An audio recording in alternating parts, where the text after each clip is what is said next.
Welcome back, everyone, to your favorite channel and mine. Let's talk about sleep.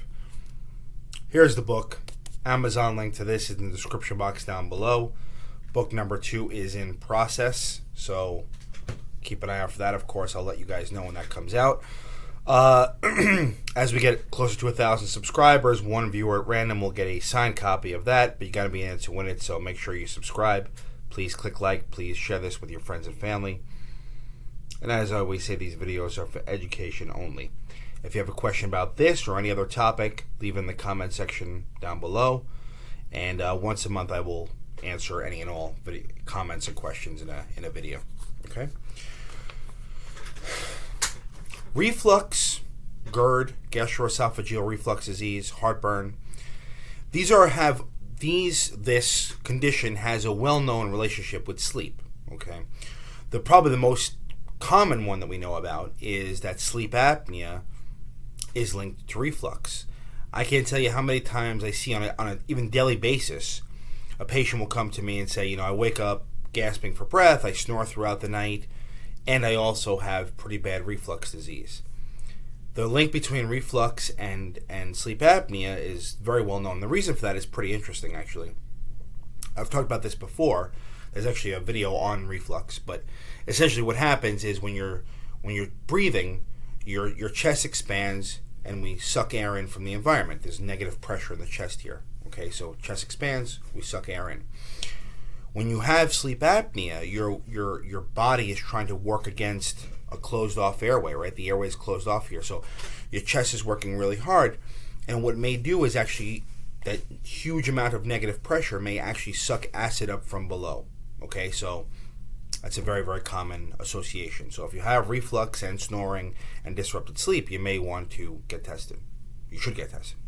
Okay, but the reason I'm making this video is because a recent study that was published in the Journal of Clinical Sleep Medicine, which is a very well-respected journal in the sleep world, American Academy of Sleep Medicine sanctioned journal.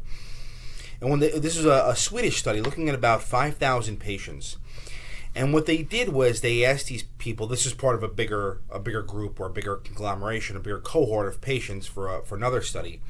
But basically what they did was they found out from these patients how long you sleep, or were they self-reported sleep, were they short sleep, long sleep, and they asked them a million other questions. One of those was, do you have heartburn? And what was found was that insufficient sleep, okay, whether it be quality or quantity, and short sleep, okay, which is defined by less than 6 hours a night, okay, that's what they defined it in this study, independently. Okay, so if you have either insufficient sleep or short sleep chronically, your increased risk of developing reflux goes way up. Okay, and this was in women. Okay, but most likely this can be correlated to everybody, but this study was in women. Again, this was in Sweden. All right, so you can't apply this to everybody on Earth. Swedish women, 5,000 Swedish women. But the point, though, is that just like sleep apnea and reflux, there seems to be this association with poor sleep and reflux. Why that is, they don't really go into it in the study.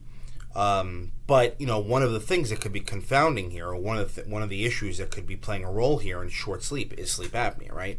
If you sleep for a few hours a night, wake up in the middle of the night because you stop breathing, that would characterize itself on the study as short sleep or insufficient sleep, but the root cause of it is sleep apnea. So the point, though, with all of this is, while it's interesting scientifically, the point for the viewer is, if you don't sleep well, right, whether it be from sleep apnea or some other cause, there's a good chance you may develop reflux. And heartburn is not pleasant.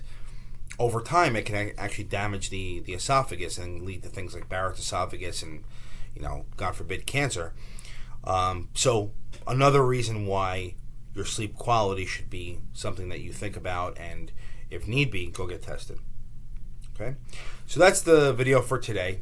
If you have a comment on this or a question on this, leave it in the comment section down below.